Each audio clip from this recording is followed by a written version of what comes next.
So, all right. Notes already? Go on. No, it's welcome everybody back to another episode of Morelia Python Radio. I am the host today. Eric is again dealing with some family stuff. So we will hopefully be back to your regularly scheduled programming. In the meantime, I am the Podfather in training. So, and I'm Owen in training. I hate you all. And I'm just a minion sitting here in the corner. Roughies. Yar. Shut up. Wait, why?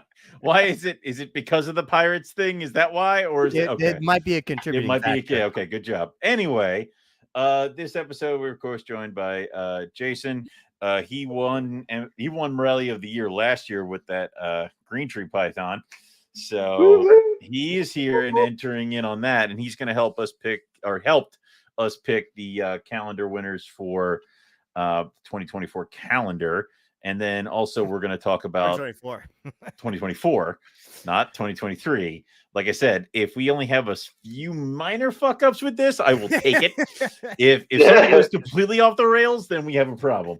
But yes, we're going to announce the calendar winners, and then we're going to obviously shoot the shit with Jason, talk about snake stuff, all the various things. I'm going to stare longingly at his gold white lip that is just over there in the corner right there. Like I can just see him. And I have so many, but I want that one. So it's, yeah. I don't know why, but there it is. Jason, lock your cages. Yeah, you should. Yeah, right. I need a male for him, Owen. I got boys. I know. I'm going to have to do something about that. I can send you boys. I can. Yeah. I might even be able to send you a wild caught male that I've been growing up that exists. All right. Yeah. Yeah, I got them from Robert, and he had a pair, but by the time I got over there, it was only a female was left. So. Okay. Yeah, I got you. I got you. Come to next time I see you, I'll just get you a white lip. So yeah, welcome. Yep. All right. So I guess before we get into it, we remind everybody that they can get coffee from Cold-Blooded Caffeine, and they can get rodents from Cold-Blooded Cafe, and to go and check out all the stuff that we have on the network, do all that fun stuff.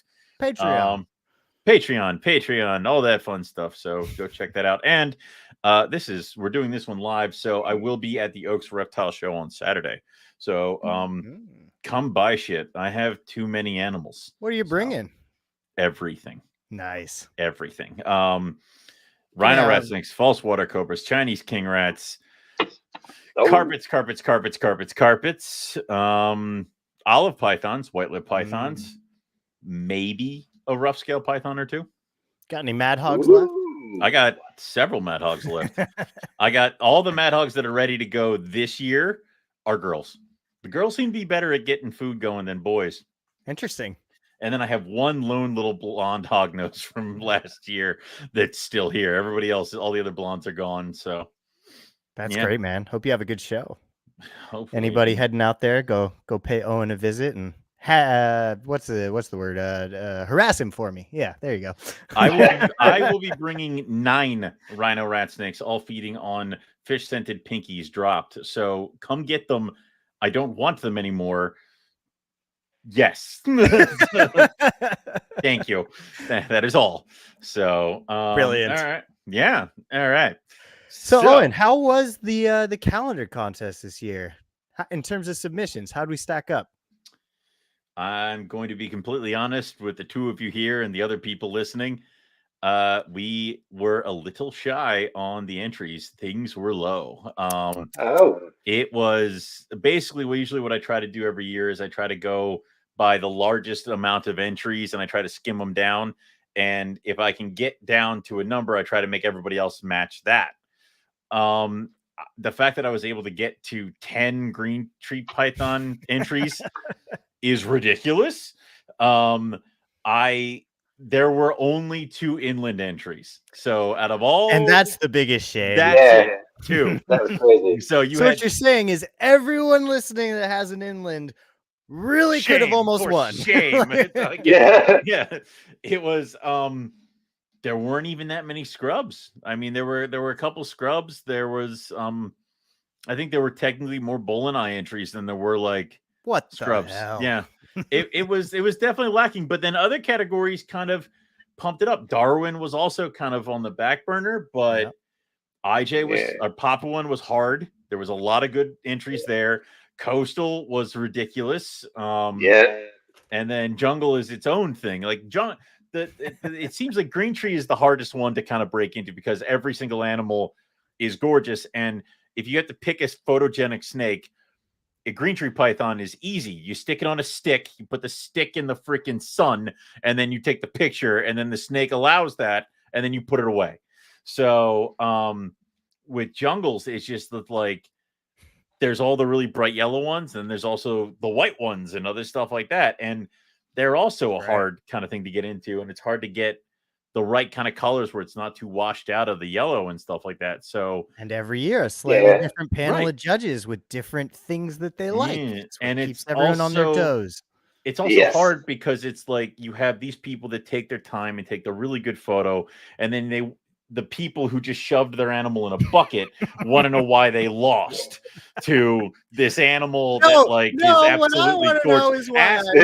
Lost, Lucas. What I want to know is why I won, and it's not in the calendar. Was that me? Was that me? No, it's the guy that's not here. Right, and now that you're lined up, and there were only 2 entries in inland, what did you not do? Submit the winning photo from 2022. Right? Anyway. That was wide open for you. It was right there. But wide open, man. If you win and nothing happens, then what's the motivating factor to try again? Did you get a calendar? Yeah, right. Also, you got to choose Expedites as the extra thing this year. That's just because whoever won that time never showed up. That is true. Sometimes the winner doesn't show up. So, if anything, I think you're fine. That's all right. I hope that all the winners this year have better luck. I'm sure they will. Of getting into the calendar, actually, yes. God, I hope so. which I may have to be the one that figures that out too. So hopefully, oh dear God, it's going to be interesting. So, Alex Oliver says, "Who won the JCP?" That's why we're here. We're going to get into it. We're going to get into it. We're going to go into order. I'm not just going to answer it. Jesus. Well, let me know when you want to do it. Well, start it. Let's get it going. Let's get right into it. So, I am the captain now. No, you're just you're the helmsman. Steer my boat, please. There it is. Yay! I've been practicing this since 3:30. He can do this blindfolded now. So I said 2023 because that is the year it is now, but I've been told that this should be the 2024 calendar. So, and I told you I don't care. Correct. So apologies in advance, but we're gonna go with it. And up first, Coastal. Have the coastal carpet because I chose this, and Coastal gets to go first because I'm in charge. So now we had some great entries for the coastal category. This is one of the rare categories where all of the judges voted in unison. It was a unanimous decision, and the winner is Mr. Eric Hernandez. Eric Hernandez in his put the pythons in a bowl. So red coastal in a really awesome looking noodle bowl with some what do we got? Is that a Szechuan pepper? I don't even care. It's adorable and it's awesome. So it's a great picture. I love the creativity. I love the execution. Yeah. What do you think, Jason? I love it. It looks great. The contrast from that snake in that bowl just pops. Yeah, jumps right out at you. And I love it because you sit there and you're like, we know that Eric has been working this long to get to this animal, and it's just like, and now that we have it, we can play with it. That project is not it's like, all right. Yes. So that I like.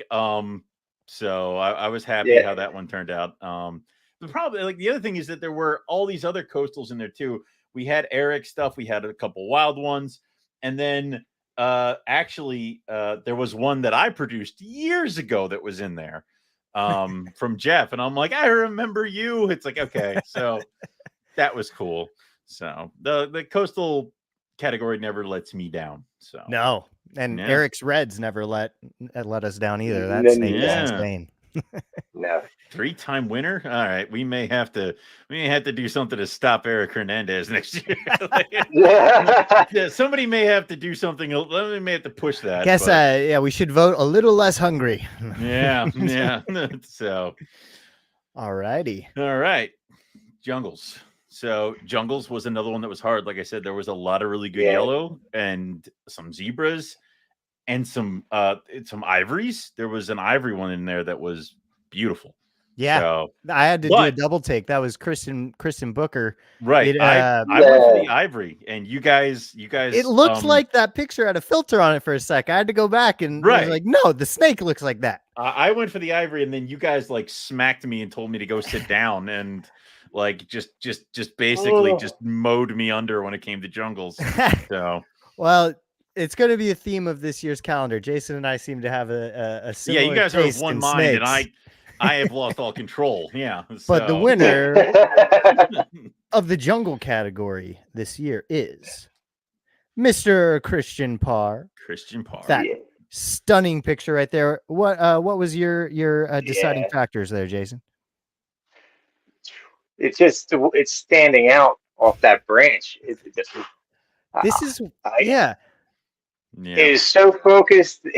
It's just that's exactly what I was going to say. This is one of those pictures where it's as much for me about the picture as it was the animal in the picture. Right. I feel like the camera work here, maybe it was just I don't know how much effort went into it, but it's phenomenal. Yeah. The head is perfectly in focus. The background is looking great.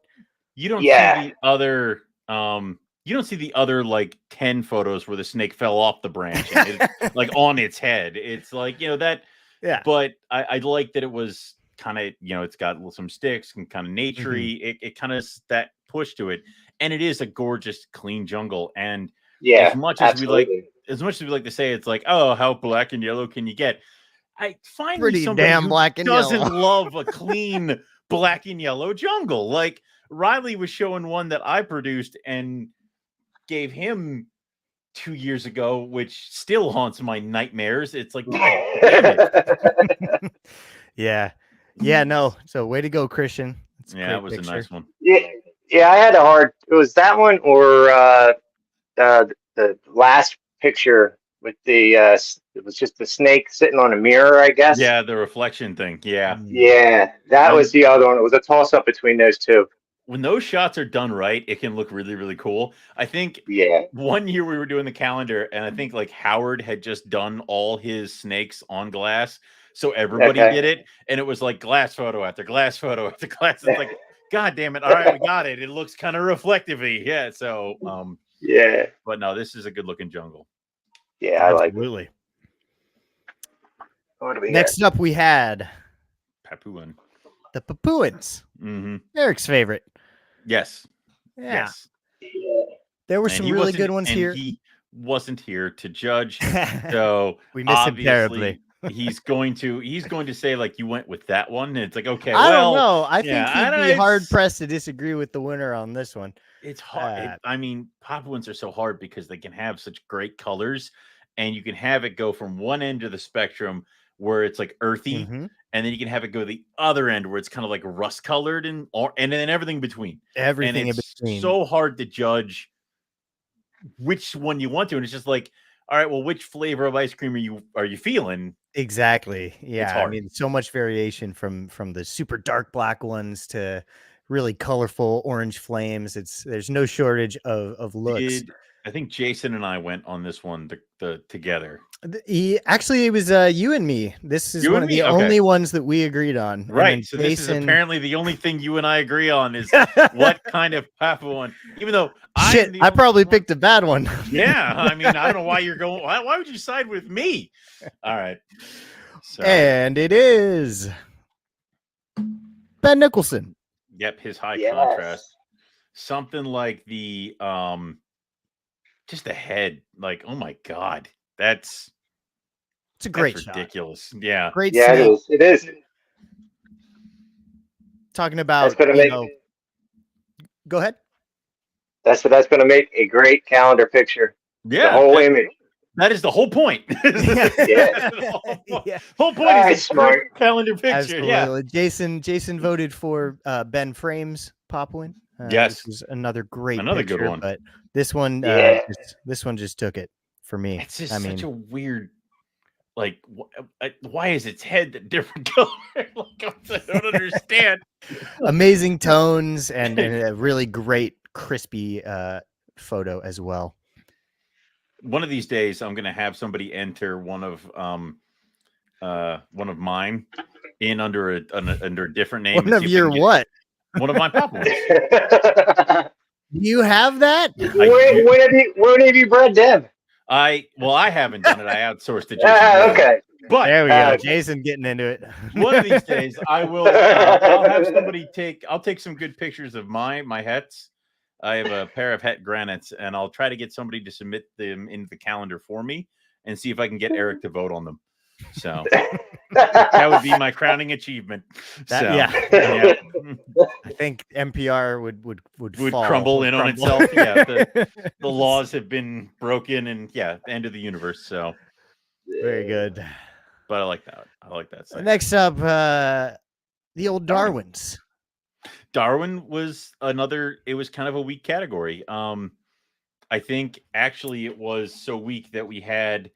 Somebody had entered a pure blood albino Darwin under the morph thing, and I'm like, nope. I just plugged it into Darwin because I'm like, I need things here. So but Darwin was always one of those ones where we very rarely got a lot of the wild ones. We'd always get like albinos and always albinos, and there's nothing wrong with albinos. It's just for next year I would hope to see some wild types. There are striped Darwins. There's gorgeous Darwins out there. Where the hell are they? You say that, but then you didn't vote for the wild one with me. I didn't. I did not. Something about that picture. There was a wild Darwin, but I think its head was a little flushed out with the flash or something like that. So I just didn't do it for me. He has a photo critique. Sometimes. Sometimes. So on this one, you and Jason were in sync. I voted for the wild Darwin, but you guys overruled and selected Paul Douglas's albino Darwin. A beautiful close-up of the face on that shot. Very nice. Incredible. I love it. Yeah. That looks like a snake that's about to bite you on the nose. That is partially why I love it. It's just, and it's one of those things where you talk to anybody who does other snakes, they'll say that albino carpets are gorgeous because they have so many different colors. It's not just a normal yellow, white berm. So I love that shot though. Yeah. Yeah. I love the detail of all the heat pits. It's beautiful. Yeah. And it does look like it's coming for you, which added bonus. Yeah. Something about the just red eyes. It's lifeless eyes. Lifeless eyes. They're not lifeless eyes. Albino. Yeah. Congratulations, Paul Douglas. Is a fantastic picture. Yes, congrats. It's so weird though, because I have a bunch of albinos and I'm waiting for them to like turn the frick white because they're all pink and stuff now. And I'm like, come on. You guys look good, or will look good. How old are those? Couple months. Okay, we got a little ways to go. I do, but the problem is I also need them to grow and color so I can figure out which ones are the freaking caramel albinos. Tricky. It's annoying. Diamond. Next category is one that is a bit of a behemoth. I feel like this one has kind of turned into one of the most difficult. That was a hard one. Diamond is hard, and that was a hard category. It's hard for a good reason too, because diamonds are gorgeous. If you take a bad picture of a diamond, what'd you do? You really fucked up. Yeah. How did you do that? How did you do that? So, yeah. So, and it was, let's see, 11 made it to the voting floor. Yeah. Some really great shots from Aaron Carney, Brandon Wheeler, Brian Hayes, Kai Gold, Philip New, and Rolf Holm. It was very hard. I think I went back and forth like 3 times. I was just like, that was the hardest category. Difficult. Diamond was hard. But you went back and forth enough times to agree with each other. It's another one where I was out on my own. I voted for Brandon Wheeler's diamond underwater, because I know he keeps his diamonds outside down there in San Diego. It was a nice. I enjoyed that. It was underwater. Well, it made me wonder. I want to know if that water feature is part of their outdoor enclosure, because that would be so cool. I hope so. Put a little pond in there. That's epic. But I like that idea. That was awesome. Either way, the winner is Kai. Wild Diamond number 2. Diamond. Yeah. I mean, come on. That's insane. Well, it's also it's the snake, it's the tree, it's the sky, it's the Jesus Christ. Like, it's cinematic. All of it. Yeah. Yes, that snake is the main character of its movie. Yeah. But yeah. I wonder if it just crawled out of that tree hollow. I mean, you'd hope, but then, it more often than not, it was probably found underneath the dumpster at the local McDonald's, and they put it in. So, yeah. That makes a lot of sense, actually. Yeah. No, I'm just kidding. That snake's pretty incredible. The color of that tone of yellow is pretty nuts as well. Look at the head on that thing. It's gorgeous. And also, God, that would hurt. Holy crap, that would hurt. So, absolutely. Right on. Congratulations, Kai. And great work, everybody else. That was a stacked category. Diamond is becoming one of those categories that it's going to be like Green Tree Python. I fear it. Like, it's just like, I don't want to go through this crap anymore, because it's like it's rivaling the amount of really, really good animals that you can't leave on the cutting room floor. And it's just like, you hope to God that somebody just fucks up with their photo and is like zoomed in on a leaf or something. You're like, aha, like it's I can cut this one. So user error required. Yeah, exactly. God, very good. Well, yep, personal favorite of mine. I mean, you're still Centralian Exotics, right? Haven't changed it. I mean, how long? How many more Expedites do we need before we get to that point where I'm never gonna change it. One of these days, the logo is going to be a woman, not a breadlie. The logo already is. It is a blackhead, right? Yeah. See, it's already happened. Now but you can't change it. Nick doesn't have more inlands than anything else. Inland reptiles, okay. So I don't think that was part of his naming process. Like, I don't think he even thought about that. Well, maybe I didn't either. You don't know. I do, though. Anyway, that's true. I do, and that was the point of it. So some great entries here from Casey Keast, Christian Parr, Jason Takahashi, Lisa Lubert, and Wayne Hollingsworth. I voted with Jason on this one, and I lost. Owen lost. Yep. But the winner was Wayne Hollingsworth. Yes. Hollingsworth. You guys are just suckers for babies coming out of eggs. That's not the only reason. I mean, yes, that is a huge contributing factor. It's an amazing shot. A lot of the times when you see the baby emerging pictures, there's just a couple heads. There's hella heads in this. Right. They're all coming out. Exactly. But then at the same time, that snake, for being on eggs when Brettles are usually kind of at their darkest and drabbest looking, that is true. That thing's colorful as all get out. Yeah. Yep. Definitely. And she doesn't look horrible too. Like she's rather chunky in the back. I think he might have found her in a McDonald's dumpster and wrapped her around some eggs. See, that's how that works. It's always the dumpster. But yeah, I mean there is something. Imagine what that snake looks like when she's fired up. There you go. People are gonna. I took pictures of my adult breadlie in a photo bucket, and people are they're good. They're like they fired up when I did it.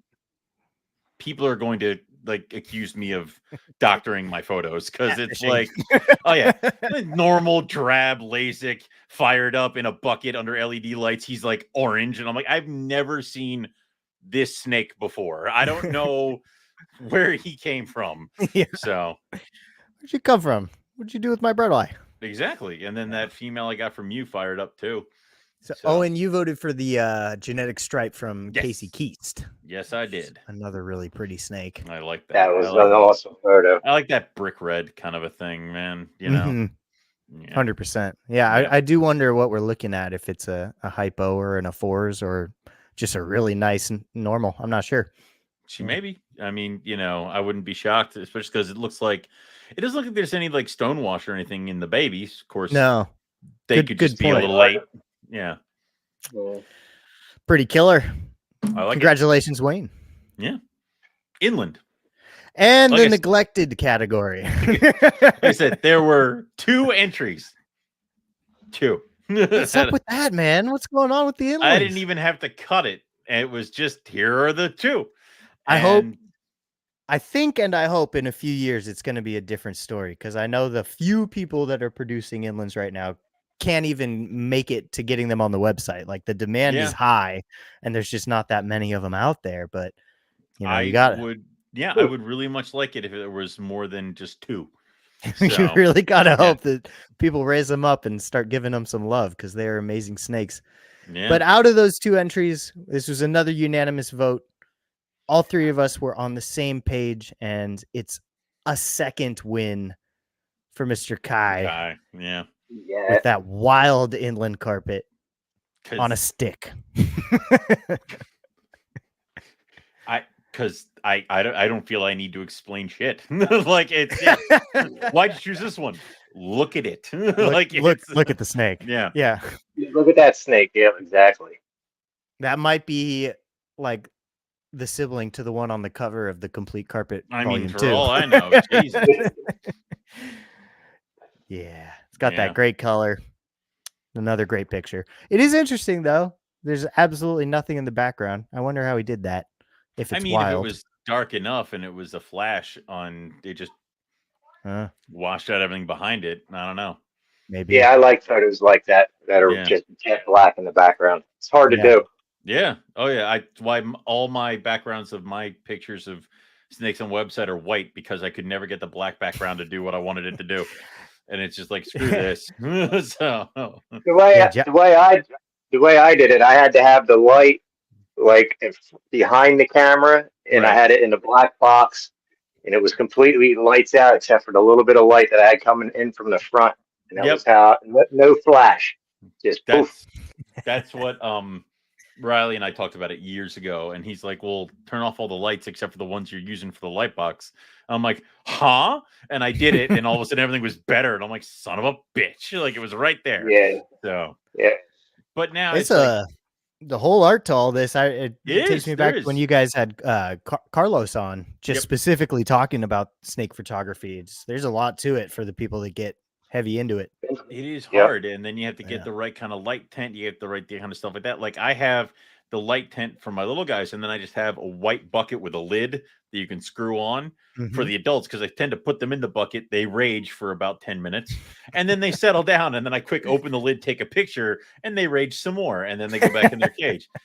I'm not looking forward to taking pictures of my false water cobra, which I have to do. I haven't done it. I don't want to do it. I should do it. So they'll sit still. No problem. Piece of cake. No. I tried to get her into the bucket. First off, I haven't handled her in a while, and she's a lot bigger than I remember, and full of rage. She's so unhappy. So no, I was being sarcastic. You can't get those fuckers in a bucket. It's terrible. I've not taken pictures of the babies because I'm like, I don't even want to deal with you guys. Like, yeah, when I had to move some of the bigger adults at the vivarium, I'd toss a chick in a bucket, and then while they're chewing, you close it. That may be it. That might be the trick. Is putting a chicken in a bucket. What is it? She ate a whole trout. Yeah. Oh boy. Yeah. No, enjoy the smell of that. No, it's 2 days ago. She ate a whole trout. Yeah. And then other things too. She just ate it all, and I'm like, God damn. I'm saying enjoy the smell on the other end. Whatever, you clean it, it's gone. And then he didn't eat anything, which I'm thinking he wants to get back in with her, but I need her to be less murdery before I do that. So absolutely. Anyway, RSP, what's that stand for, Mr. McIntyre? I don't know. Oh, rad snake picks. Rat snake picks. Yeah, it's rough scale pythons. So roughies again are almost as good as green tree pythons when it comes to posing. Like, and you can just kind of yeah, I love it. Joshua, the finer chondros. The superior Morelia, I believe, is their official title. Ooh, I don't know if that's ever been said. Fight me. I have to get some roughies in here. Definitely need some roughies. Absolutely, man. Jason, you just come over here, go shopping. Is what I'm gonna have to. Apparently, is what we have to have done because you're like, I need roughies. I need white lips. Got it. I need roughies. Oh, those are here too. It's like, oh yeah. Yep. That's what has to happen. That's what's gonna have to happen. Yep. I have to stop by and visit you. There you go. Well, some really great pictures again. Whatever, lost my train of thought. Brennan, Brody, Ellie, Jason, Michael, Peter, and Stuart. Great pictures. This was a unanimous vote. All three of us on the same picture. And this is why Stuart Weston. Look at the eyeball in that picture. Yes. You took the words right out of my mouth. It's always the freaking eye. I can't look away from it. Just rough. It looks like a planet. Yeah. It does. The entire universe is in that sphere. Yes. It hypnotizes me. If you've never seen like a roughie like in person, the first thing that kind of gets you is like the head shield, their build, and then it's just a freaking eye, and then you're sucked in for life. Yeah. So yeah. I mean, for me, obviously the eye jumps out first thing, but then the other thing that I thought was really cool about this picture is how well it picked up the keels on the scales. Under the head, you can really see where that ridge is. And so it was just, it captured both of the most striking features of a roughie for me, which is those eyes and the keeled scales. I love it. Yeah, you can actually see the texture of those scales. Yeah, the tips of the scale. Another thing that's hard to capture, but the flash is hitting them just right. It's great. Perfect. Yeah, I love it. Great picture. So congratulations. You can almost feel it running through your fingertips. Yeah. Owen can. I can whip one out right now. I don't want to. I would say like I would go get my adults, but they're very bitey right now, and that hurt. And all the babies just ate, and I really don't want them to puke. Like I really don't want that. So that eye looks like something out of Lord of the Rings. Yeah. That eye looks like it wants me to transport a ring across the realm. It's perfect. And, the fact that it's got the perfect little slit there, too, is just awesome. So, killer. Congratulations, Stuart. Yeah, good job on that one. Next up, green tree python. A killer goddamn category every freaking time, because there's always like the designer mutations and stuff like that. And there's somebody who's like, oh, this is just my little Aru in all this wonderful leaf litter in broad. Oh, it's just yellow. And it's like, God damn it. Like Jason knows a little something about this category. He does being the defending champion. So what did you think this year? Were you impressed? Yes, I was. It was hard. It was a hard decision to make. But once I scrolled through it and I went through them a second time, it just jumped right out at me. It was like, ta-da, here I am. You got definitely go gut. Yeah.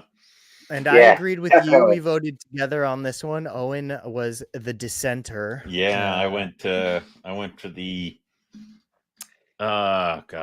for the other one. You went for Gary Elliott's. Yeah. Gary's Biak. Yeah, I went for the Biak. Yep. Yeah. I like but yeah, when it's all said and done, the winner of the green tree python category for this year, Steven Saltzman, a melanistic versus Biak. Cross Biak. It's cross with the Biak. They don't verse each other. They breed. It's not a fight. It's not Mortal Kombat. We all make mistakes.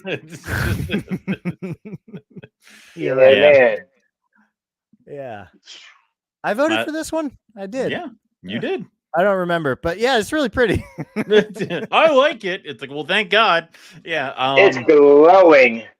Yeah. I did like the color contrast, and I like how you can kind of see the black scales in the background, kind of like offset it. So I did. Yeah, like it's that. digitalized. Like, looks really cool. That melanistic popping out of there. That's an incredible snake. I guess it's kind of the year of headshots. Yeah, kind of. They're I doing don't know pretty why. well. It seems like everybody else in all the other snakes are trying to get rid of the black, and Condor people keep trying to put more of it in. Like they're just like, make it blacker. It's like, I don't wait, what? So yeah. You always got people going the other way though. You know, you got Ben Frames Brettles and Eric with his Poison Ivy stuff. You just gotta swim against the current sometimes, right? Sometimes, yeah. Well, very nice. Congratulations. Yes. Congratulations. Yes. Bolins, Owen Pellies, and Scrub Pythons. The category that most people don't have. Yeah. A lot of these nobody has it. Yeah. Though I don't know, there was the one year where we did get a wild Owen Pelly Python pick. So that was not ours. Somebody else's, but that thing won Morelia of the Year. So as it should. Yeah. There's still a good amount of entries though. You got Brennan, Connor, Darren Boswell, Eric Hernandez, Scott Eiper, and Simon. Jason and Owen voted together on this one. I was out on my own. I voted for Scott Eiper's King Horneye. Yep. Which was an amazing picture and an amazing snake. But when it's all said and done, the winner is Simon. Let's talk about it. Yeah. I think it's a Tannenbar, right? So, but it's tucked in there. I don't know if this is inside a vivarium or something like that, but it almost looks like it's sitting on a rock in the bush. So, and it was a great shot of a great animal. So we'll see. The iridescence that's shining off of that snake, just the color palette, the grays, the blues, and then the focus, the detail, how it's in focus right on its head. Yeah. It's this awesome photo. Just a great picture. It reminds me of that Jurassic Park thing where it's like, were you being hunted? And it's like just peer through, and it's like, yeah. So I liked that aspect of it. Is that like clearly this you snake don't is just, see watching it. Yeah. So yeah. It's a cool one. Yeah. It's hard to beat the look of a scrub. It's just it's an easy decision to make when they try to bite your face off. That is true. That is the only downside of it. So all right. Down to it. Got two more left. Yeah, like a dragon. Morphs. Everybody's favorite thing. There was a good a lot of different smattering of entries, which is cool. You got some jungle morphs, some coastal morphs, some mixture of insanity kind of stuff in there, which was cool. I kind of enjoyed that it was kind of a little bit all over the place. Definitely all over the place. I had to look up what the hell moon glow meant. Yeah. You didn't know what a moon glow was? No, I'm not in it like that, but I've come to understand it's a combination of some different morphs. Yes. Yeah. A lot of time was put into that project. We're going to talk about it because that's the winner. That's Troy. The winner is Troy's moon glows. Two of them. What are we looking at? So moon glow, correct me if I'm wrong, is albino, axanthic, and then what's the last one? I'm missing it. You're gonna have to Google it too. I am gonna have to Google it. I had it and I forgot it. Oh, I had it. Yeah, god damn it. I guess I didn't study. Albino, axanthic, and is it Anery? Yeah, I was gonna say shit. Man, Hold on. Albino, Anery, and Hypo. Okay. Hypo, I thought it was hypo. Hypo. Okay. Yeah, hypo, Xanac, and there you go. albino. Riley's got us. Riley, hypo. Hypo, Xanac, and albino. Okay. Yes. So that's a Moonglow carpet python. And I dig it. I like the whole pure white kind of snake thing it's got going on, but I know carpet pythons, there's probably some pattern in there somewhere, subtle, if you will, if we get close enough to it. So that's really I know what Wayne has. They're pure white, like they're smoking pure white. Maybe put it under a black light, you might see something, but who knows? Some of the pictures I've seen, they were just pure white. This is the kind of stuff that when albino came out, a lot of people, nobody had all the pieces. So the one guy, Chris Proctor, produced albinos, and he sent the albinos to other people who had the caramels, who had the Xanax, who started these projects with the idea of getting the sun glows, the moon glows, and all that stuff started. And then I think maybe 2 years later, pure albinos hit the States. And all that other stuff that was kind of starting out just kind of collapsed in on itself because everybody wanted the pure albino to take the pure albino to put to whatever they had going on. That was going to be a mutt anyway, because Xanac was technically still in either coastal or Papuan, and hypo was not even here. And so we only had caramel, which was in coastal. So everything kind of got all jumbled up again. And now we're kind of back at the point where it's like, does it really freaking matter? So I would like to see more of these projects kind of get rolling, especially now that Papuan and Darwin are kind of all under Variegata. Mm-hmm. You could essentially get really close to that kind of stuff. Yeah. Yeah, them guys over in Australia, man, they're nailing it over there. Yeah. Yeah. It's really cool, pair of snakes and a really good picture. So way to go, Troy. Yeah. I voted for Michael. I don't know how to pronounce the last name. I apologize. Michael Z's Xanac Zebra and Xanac Zebra Jag. But yeah, a lot of great pictures in the morph category. There's a reason people still make them. But Blackhead Woma, rounding it out, the thing that I did to everybody last year. This was a hard one, man. This was a hard one. I hate you for this category. I was not disappointed. People came out with some absolute heat. They were swinging on this one. Oh my God. Derek Roddy emerged from the ether, and that's never going to be fair. So no.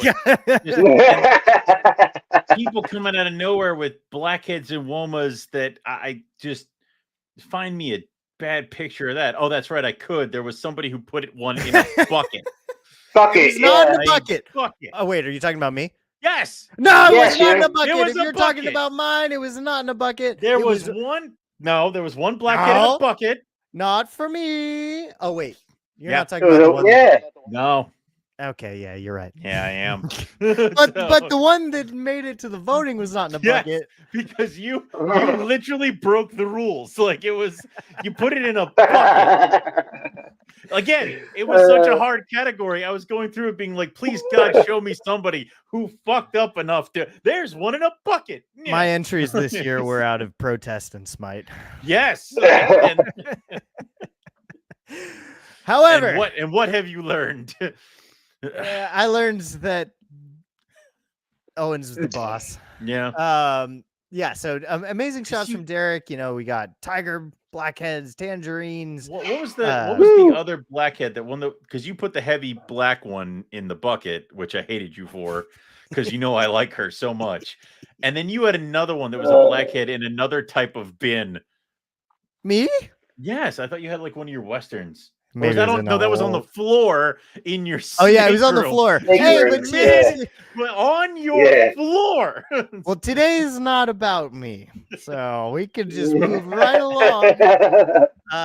However, to talk about myself more, I did vote for Scott Eiper, who had an amazing shot of a black-headed python, like in the moonlight, overlooking some water. It was one of those perfectly framed shots, in my opinion.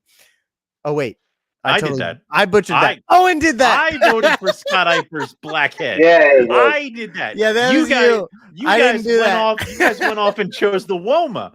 Yeah. I have the ballot on another screen, and I forgot which little X was you. Yeah. Well, no, we scrolled down so far now that I can't see the names. You don't know which column's mine? Yeah. I chose Scott Eiper's. You guys went for the Woma. What do you expect? The Podfather's not here. We're doing our best. Whatever. But yeah, Jason and Lucas, that's me. We went ahead and voted together. And the winner. One more time. Yeah. One more time. Kai Look again. at that picture, man. How can you not pick that? I mean, the hat trick. That's 3 wins, and that Woma is insane. I mean, it is a gorgeous Woma, and it has like a neon head, and it's just like, holy crap. So I get it. I get it. For me, you got just absolutely insane contrast, really thin bands, so clean and just otherworldly, and then you put it on a red rock with a log, and you got me good. Yeah, it was enough. Yeah. Yep, and the way the lighting is on it, they got the dark background behind it. I would do unspeakable things to put that snake in a box.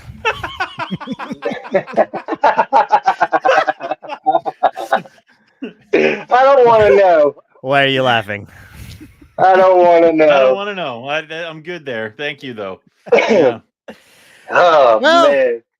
The year of Kai. Congratulations. Yeah. So, and then there's still one more picture there, right? Go on. Yeah. You put that one in there anyway. I did. Because I'm going to flex some MPR power muscles, and I'm going to say that this is going to be the cover of the calendar. We're going to take Scott Eiper's blackhead, and we're going to use that as the cover. So he did not win the Expedites thing, but I kind of wanted to have both a blackhead and a Woma represented. So that'll be the cover shot. I love it. Of the calendar. No arguments here. Yeah. I like that idea. So now the hard part is who wins Morelia of the year? Yes. How is that typically determined? I know we did it last year, but I forget. Out of the winners, we pick the ones that we like the best until we come into a consensus. So I will start the discussion, and I will say that my pick for Morelia of the year is going to be Eric Hernandez's Red Coastal. In the bowl with the chilies. Yes. So that'll be my pick. Okay. All right. Fight me. Jason, what do you got? I'm thinking. Boy. It's not easy. This is a tough one. Not easy at all. And it doesn't have to be a Morelia, so it can be any of the. Yeah, I'm tossed up. I'm thinking the diamond up in the tree. Okay. That's what I'm going for. All right. Okay. I'm going to be unproblematic. I'm going to choose between the two instead of making it a 3-way tie. Good job. Otherwise, we'd have to go to the ravel, and we don't want to do that. So. People in the chat sound off. I am influenceable. Which do you think? The Eric Hernandez Red Coastal or the diamond? The diamond in the tree for Morelia of the year. I'll stall for about 15 to 20 seconds to give people a chance. And then there's Robert, who goes completely over here and picks another one. So that's right. We got some people sounding off. No. Between the two. Also, we can't make it the blackhead because he didn't win the category. Diamond, Diamond. There's a bread light. None of you all listen to anything. Something really. So here's what we're gonna do. Something cool happened to me today. I learned that my band is gonna get to play a music festival next year, opening for the Red Hot Chili Peppers. Nice. And so I'm going to use that as a cosmic coincidence to choose Oh the boy. picture with Chili Peppers, Morelia of the year, Eric Hernandez, Red Coastal. Red Coastal. Congratulations. So there we go. So now we have systematically removed Eric Hernandez from next year, so somebody else can win Coastal. So it's now Eric will help us choose next year the winners for calendar. So that is the second to last piece of business. The last piece of business is Mr. Jason. Jason has to pick what the special category for 2025 is going to be. Oh shit! I didn't know that. Yeah, I know. It's in the fine print. I'm going to write it down so I don't lose it. Oh, you didn't know that? When I do lose it, I know I did. All right. You don't have to make the decision now. You can do it later. But just so you know, the last couple of years, there was the Asian colubrids, Asian rat snakes. There was monitors. Yep. Blackheads and womas this year, obviously. There was wild wild reptiles one year. Yeah. There was rattlesnakes 1 year. Yeah. Okay. So I mean, you can pretty much put a smattering. Citrus tigers go under morphs. There's already a category, and I will veto ball pythons in a minute. Eric is not here. I have one already. How about we do northern and southern white lip? There we go. I'm gonna put down. Let's do white lip ring pythons, so we can do northern, southern. Okay. I love it. All right. Yep. Cool. White lips and rings. That's a great one. I love it. Good Perfect stuff, Jason. All right. Thank you. Boas was one. We did boas 1 year, and that was horrible. So it was. I don't know what the blackhead comes to an end. It's over now. Blue tongue skinks.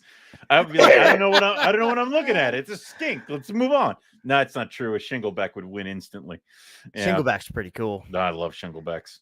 Right on. So next year, when this rolls around again, everybody keep it in mind. If you have a good picture of your white lip pythons or your ring pythons, tuck it away. There will be a time. Yeah, if you need a blackhead if you need a white lip or a ring python, now's the time to get it. I know. Yeah, right. Yeah. So cool. All right. So I guess now we'll just kind of open it up. If anybody in the chat has any kind of questions they want to ask, any kind of topics they want us to hit on, I think we're just going to open it up. I guess we'll just start with. There's the chat. Yeah. Sorry. Yeah, it's not super intuitive. It took me very long to figure that out too. Yeah. So, that was awesome. I would like to do the. I mean, Jason's here, so I want to talk with Jason a little bit about what's going on with him. I mean, are you gearing up for breeding season? What's going on? Yeah, I got a few projects I'm working on. I'm trying not to overdo myself like you know. I want to take that as an insult and a compliment all at once. Yeah. So the first most important one is my daughter. She has a ball python project going. I bought her some ball pythons, like, I don't know, 4 or 5 years ago. She wanted a blue eye Lucy. Mm-hmm. I said, I'm not going to give you a blue eye Lucy. Let's give you a couple snakes. You raise them up. You don't kill them. Maybe you can produce your own. There you go. That's a smart way to do that. Yeah. So she's we're ready for them to go this year. Nice. I'm going to give the pine snakes a year off. I got a bunch of colubrids, some garter snakes, 3 different species of those I want to breed. Some corn snakes my son's going to try to breed. And the only thing I'm going to do. Yeah. I have the project I'm going to work on is my granite project, my IJs. So I'm going to try to get that. That's the only thing I'm really going to work on this year with Morelia. And is it just straight granites, or there's not anything else running around in there, like or something cool? Well, cool. I do have Exanic project, but I'm still going to give them another year on that. Okay, cool. So, and then my green tree pythons, I was going to pair pair them up this year, but I think I'm going to hold off. I just want to give her another year, give the female another year. There's no need to rush. What do you got? What is that project for the green trees? Are you doing designer stuff? Are you doing locality specific? It's going to be a high yellow. It's what I have is the male is in a 75% Aru, 25% Biak outcross from Signal Herp and Denver Zoo stock. It came from the original Bushmaster imports. And then I have a pretty high that green tree python, that yellow Biak that I won the contest with. She's like smoking. I'm going to put them together, so we'll get 50-50 outcross. That's awesome. Nice. So, that'll be I'm looking forward to it. Yeah. So, are you adding anything to the mix potentially this year? Something you got an eye on? Well, that white lip that's hulking down over my shoulder. Yeah, that is the only other thing that I'm probably going to add. Other than that, I'm just going to keep it closed up and just work with what I got and keep it small. I do have Arizona Mountain king snake. Oh, I want to get a couple more of those. Get that project going. So the pyros are beautiful. Pyros are gorgeous, and awesome. I'm sitting here and I'm like, I don't need any more shit, and then it's just like, pyros. Like, okay, and I'm like, I'm gonna take a break, and I'm getting to Barron's Racers, so I'm getting more of those. So it's like, shit. Like, okay, I'm stopping. Damn it, there's more. So there's so many snakes out there. What's that? For the Baron I own, or are you adding? I'm sorry. I had a green male, and he unfortunately croaked on me. I had a blue female, and she unfortunately croaked on me. So the unfortunate thing is I'm at 0 right now. Right. So my good friend hatched out a clutch, and he wants Chinese king rats, and I want Barron's Racers. So here we are. That's a hell of a trade for you. I'll take the Barons any day. Yeah. So now they will be greens, which I like greens. Of course. And I would, of course, want to add some blues, but that's a little bit further down the road. What's funny is that I got like my first blue, and then somebody credited me to breeding a clutch of blues on fauna. They're like, I got my blues from Owen McIntyre. I'm like, the hell you did? Like, I didn't. I have one. Like, how did I do that? So I would like to get back into that, but I think I'm just going to try to figure them out a little bit better, kind of feel out how it's going. So nice. Yeah. That's awesome. Yeah, that's one that I really want, the Barons. And I got a few other snakes around. Like that Bredla I got from you, Lucas. Man, she's just a pet. She is beautiful. And it's the best pet snake, man. I keep telling people. she's so photogenic, man. It's unbelievable. Yeah. Well, next year I'm going to bring some heat. With the red light? Okay. Absolutely. Yeah. She stuck out in that clutch too. I'm really glad that you ended up getting her because she was one of the nicest hypos that came out. She's a hypo. Okay. Yeah. So 50% hypo clutch. It was the hypo stripe situation, but she definitely got most of those alleles. She's pretty good looking. Yeah. Dude, Lucas, I gotta bust out the I took pictures of all the clutch of for the Bredli. I took some of them. Mm-hmm. The stonewash that have come out of that clutch, they're very good looking stonewash. Nice. Well, snake. I'm sitting there and I'm like, I don't need more stonewash, but look at you. Like, it's, I mean, and they're all starting to, like, when you get to that point with baby Bredli where they stop being shy about food and the switch flips and they're like, no, to murder. Like, it's just like, so they're at that point now. So they're all eating like crazy and just growing. And it's just them and olive pythons are the only things where it's like, I'm not feeding you. How did you get bigger? Like, it is. So I'm totally. No, I've got a soft spot for the stonewash. I think it's one of the coolest looking things. So I'm hoping to do hypo stonewash this year for the first time. Fingers crossed. Oh, really? Yeah. Nice. Well, good luck on that. Are you planning on breeding your Bredli, or are you just chilling with it right now, Jason? I'm just chilling with it right now, but I'm going to get a male, and I'm just going to I just don't know what I want to put, get, but I will eventually. I gotta have a pair. Everything. I gotta have a pair of everything. It's got to be working, right? If you're here, Right. you're working.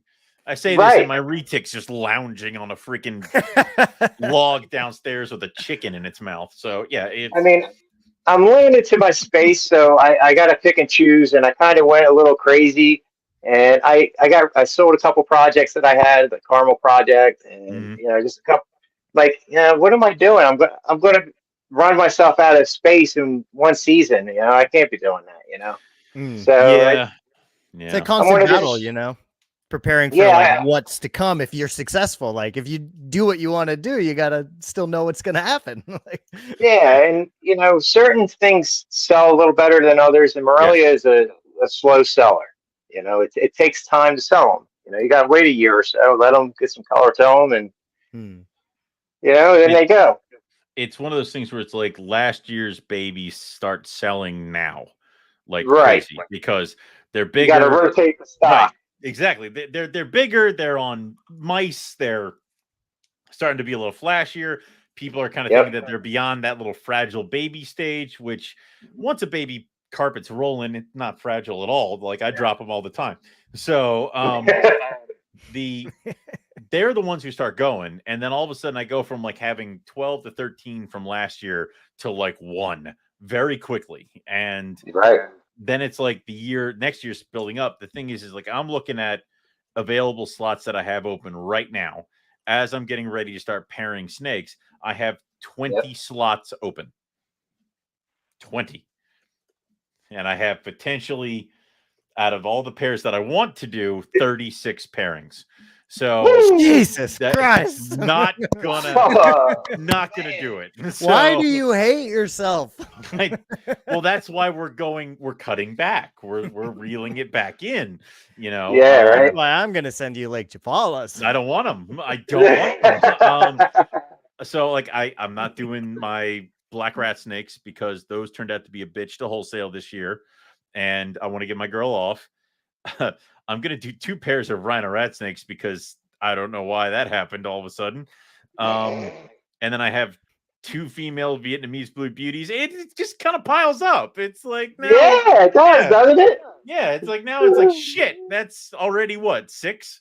And then false water cobra again. But I'm honestly thinking about taking the year off of the olive pythons because I still have olives from last year and I have all the babies from this year. So I gotta tell you what, man, I've never seen olive pythons in person. When I went to Hamburg, your babies, dude.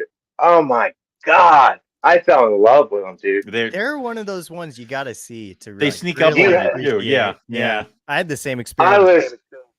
I was just mesmerized. I was sitting in front of his table just looking at it. I was just like, holy, my friend Mike was with me. I'm like, man, look at that fucking snake, man. It's gorgeous. Something about where I was at in freaking Hamburg. Like I was right there and they had these giant ass windows and it's like the clouds would move and the sun would just hit my table and it was just like iridescence galore on like, all the white lips would stand out, all the olives would look great. I'm like, son of a bitch. Yeah, all right, let's do that. And everybody comments, but just no one pulls the trigger. And I almost feel like they're a little worried because they almost have like the giant snake-itis. Like it's an olive python. And we've all seen the video of it eating like a kangaroo up a rock wall. It's like, that's not what it's going to be. So I don't know. It's just, it's one of those things, but I love my olive pythons. I was so glad I got them and I've gotten them to breed now. This is like my 4th or 5th year in a row with them, which is why I'm like, do I want to stop it? Because the olive pythons do sell, but it's like, I have 16 babies right now because I have 14 from this year and then I have 2 from last year that are still here, a pair. And I'm like, I don't know if I really want to push it because I don't want to start lowering my price. I don't want to go nuts. And what's the worst thing that could happen here? My females get a little thicker, and when I do breed them again, it's like 20 eggs. Well, I mean, that's not a great thing, but I don't know. Yeah. There's no reason to overdo it. It's a decision. Yeah. I mean, I just hear Owen in the back of my head saying, if you still have snakes from last year, why are you going to pair them up again? That's all I keep hearing. And that is what's stopping me in the back of my head, because it's like, I have the white lips. You yourself are stopping you. Yeah. I am stopping. Yeah. So the white lips did not breed in 2023, my golds, but they bred in 2022, and I still have 5 babies left out of the 10, because I kept 3 and then I sent 2 away as trades. So I still have like 4 or 5 left over. I don't remember how many are down there. But do I pair them together, because it's taken so long for them to potentially leave? Am I just adding fuel to this fire? But because it's something so rare as a white lip that could breed in captivity, am I almost obligated to do it? Yeah. Definitely. I think I would take one for the team on that one, dude. And do it. Throw them together, yeah. Definitely more than the olive pythons. I mean, yeah. Yes. If I had to pick or choose, that was what I'd pick. Yeah. I mean, I was kind of trying to do some more stuff with stuff that I had not produced.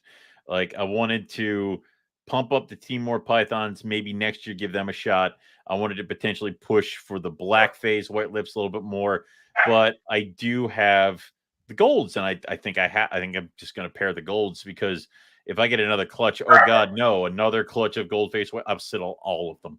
Like, it's fine. Right. I will slow grow them. They will be mine. So, yep. Yeah. Jason, you had like a litter of puppies too, didn't you? Weren't you also breeding dogs? I have Shiba Inus. They're like oh, so, I love it. God. The funny thing is, we've had the dogs. I bought the male. He's 9 years old. I bought him when my son was almost a year old, and he reminded me of my first dog I had when I was a little kid. So when I got him, he bonded right with my son. He's a great dog, and I mean, we named him Saint. He came home on St. Patrick's Day, and we named him Saint. Okay. And this dog is literally a saint, man. He doesn't do anything wrong. He don't go to the bathroom in the house. He's very loyal, very lovable, very protective. My wife's like, let's get another one. So we got a female. It's just like Snake. We had him for, I guess, he was 7 and she was like 4. Mm-hmm. We're like, let's let them breed. Mm-hmm. And I'm like, I don't know about that. She's like, well, I want to have another dog. And, you know, they're getting old and they're great. They got great dispositions. We got to at least let them produce once, you know? I'm like, all right. Like a dumbass. I'm like, all right.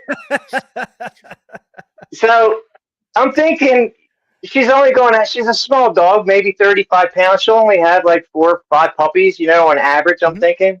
Right. She popped out 8. Go to hell.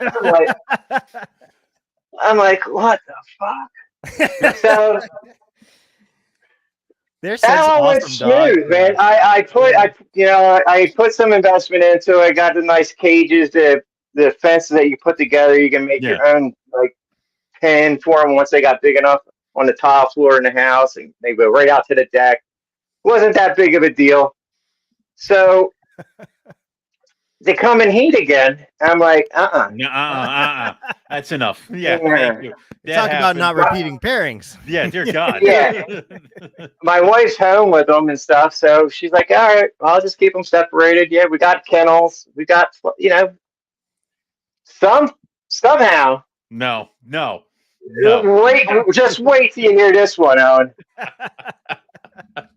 I'm walking my dog, my female, and I can hear her titties. I'm like, what the hell? I come back to the house. I'm like, hey, hon. What's up? She's like, I'm like, what's up with this? She's like, what? I said, all I hear is this.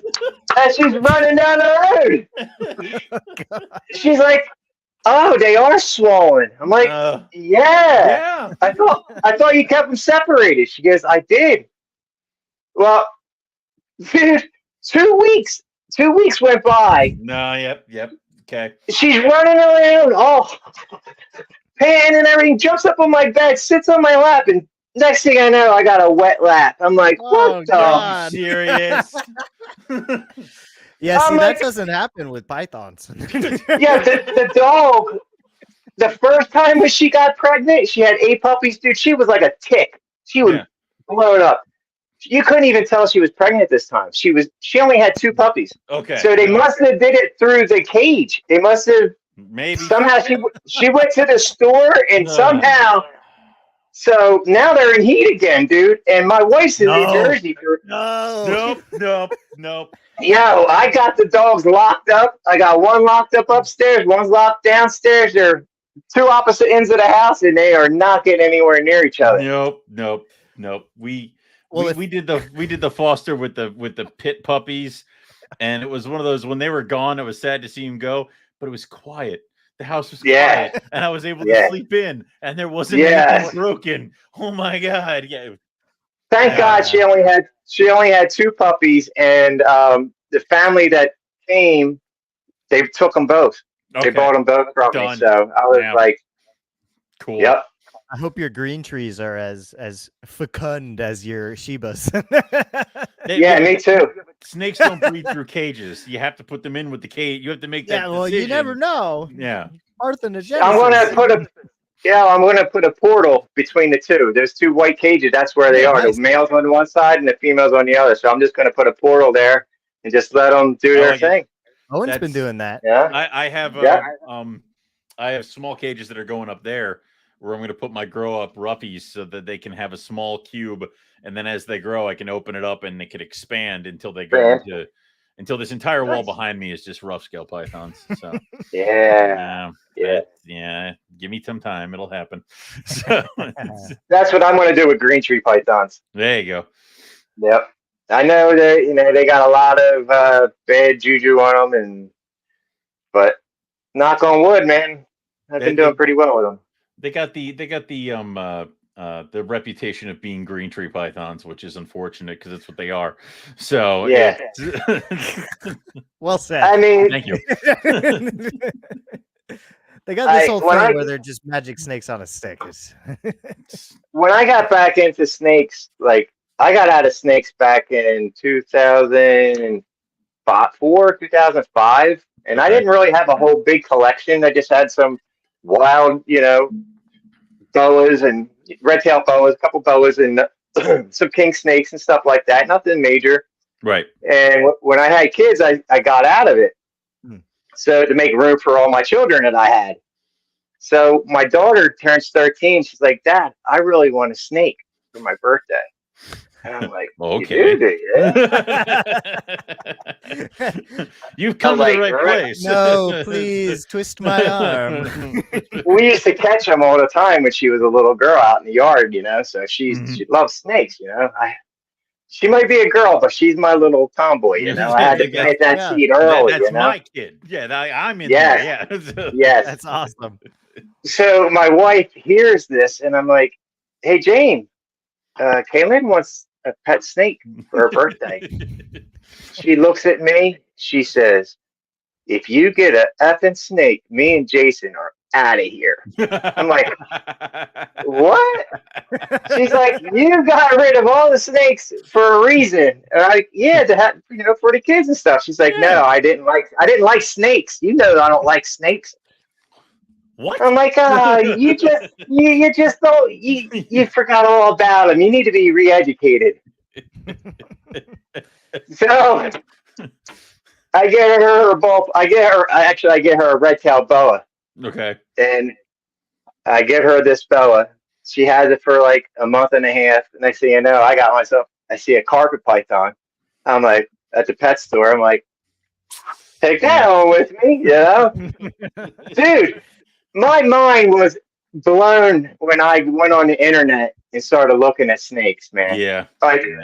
2018, from 2006 to 2018, my mind was like, kaboom. Yeah, everything kind of exploded there. You missed a lot. So you were out of it for 12 years. Yes. And when I came back in, though, I was like a kid in a candy store, man. Like, woo, yeah.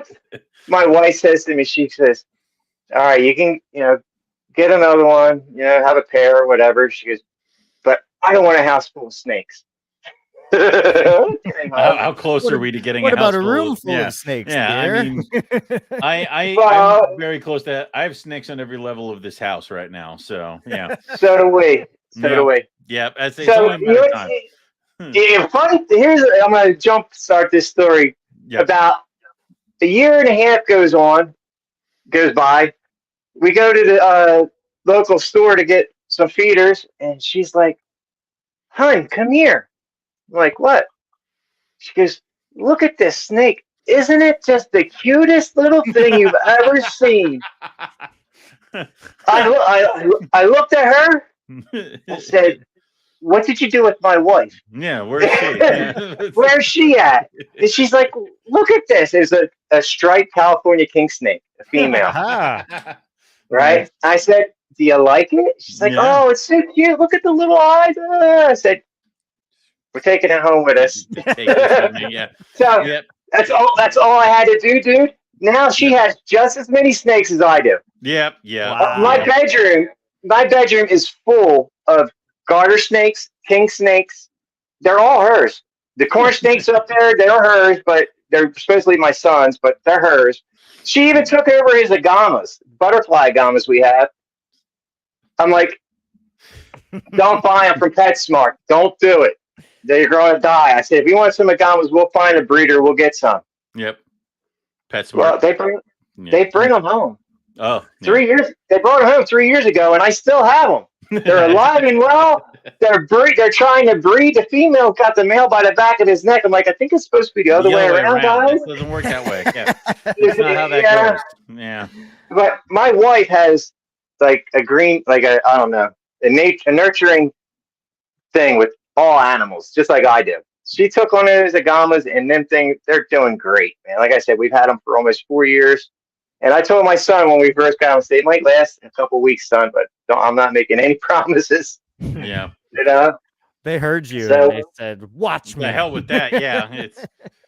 I mean, if she pays more attention to them, she probably has eggs up there, and she just doesn't even realize it. You know? Jesus, that's cool. Awesome. Are those the only lizards right now? Yeah. My Ackie I sent over to Rob. Okay. Robert has the Ackie. Yeah. Yep, they're the only lizards I have. Then I have a turtle. I found a Easter painted turtle outside of my work. I almost stepped on it. It's like the size of a quarter. And there's no water anywhere around. I'm like, where the hell did this thing come from? So I brought it home and showed the kids, and literally it was like the size of a quarter. I have a picture of it next to the quarter, and that was 4 years ago. It's never left. I still have that. That's awesome. Yeah.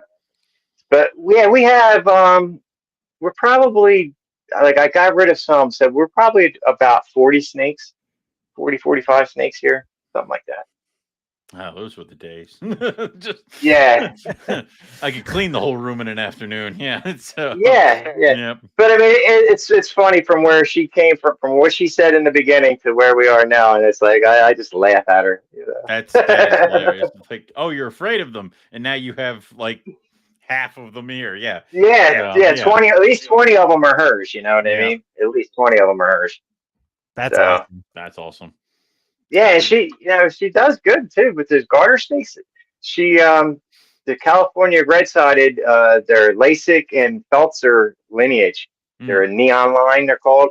Cool. And it's like a real bright powder blue, and then the red. She's been able to, instead of having like a single row of red, it's doubled. Like the whole side of the snake is like doubled red all the way down the garter snake with a solid blue stripe. These things are incredible. That's cool. So just a couple of them popped out. She said, I want to keep these. She held on to them, raised them up, bred them together, and man, that's all we're getting. They're beautiful. I'm like, good job, babe. I really wish you learned holdbacks. Like you figured it out. Yeah. She's doing there was good, less man. restrictions on those here. They're so pretty. Yeah. Are those like he can't have garters you can't have? Or I could have them, but it's like one of those you'd need a permit if they were breeding kind of thing. So okay, it's yeah. like, that's kind of tricky with garters. Like if you have them, they're probably going to breed. It's like Yeah. Yeah, it's kind of like the pine snakes in New Jersey. Like Mike said, I could, like, if I was to move back to Jersey, he said, you can keep your pine snakes. I'm like, I didn't know I could. He's like, yeah, you could if you have a permit for them. You got to get a permit for them. Got to get a permit for them. Yeah. I'm like, oh, all right, cool. It sometimes those regulations are just weird.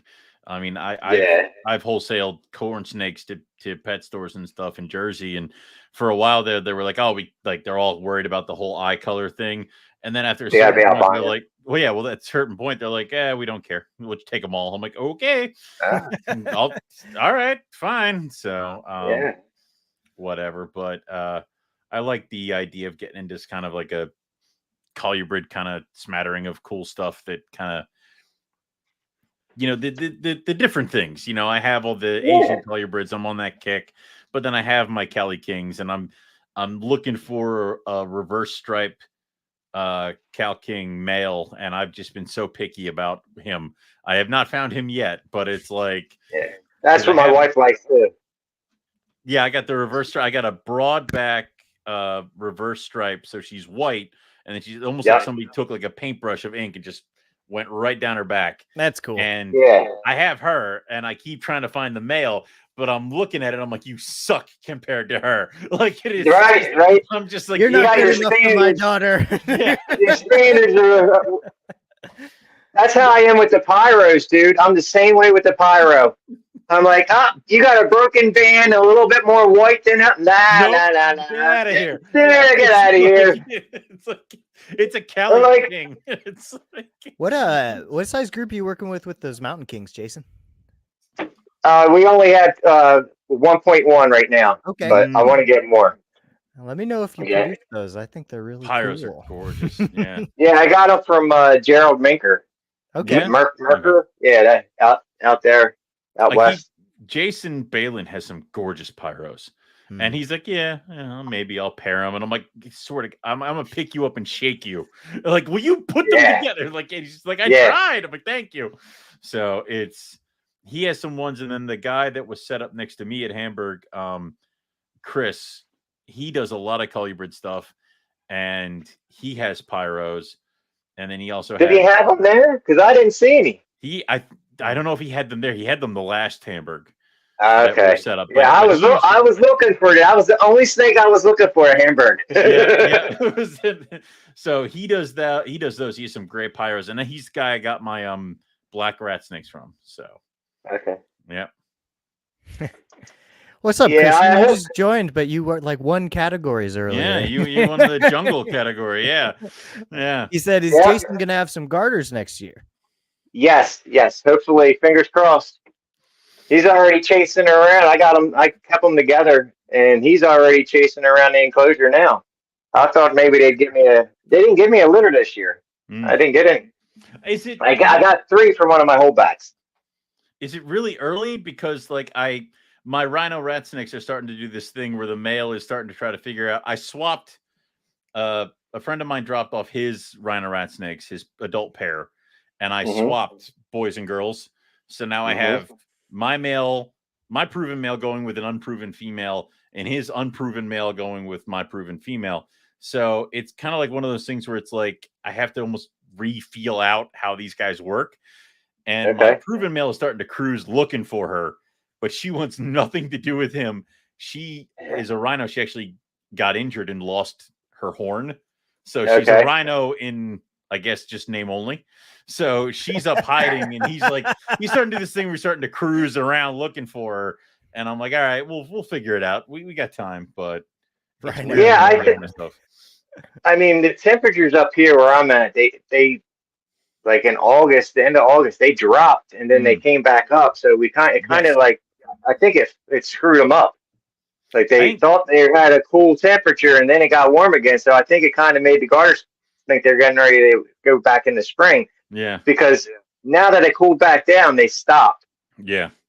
He was literally chasing her all around the enclosure.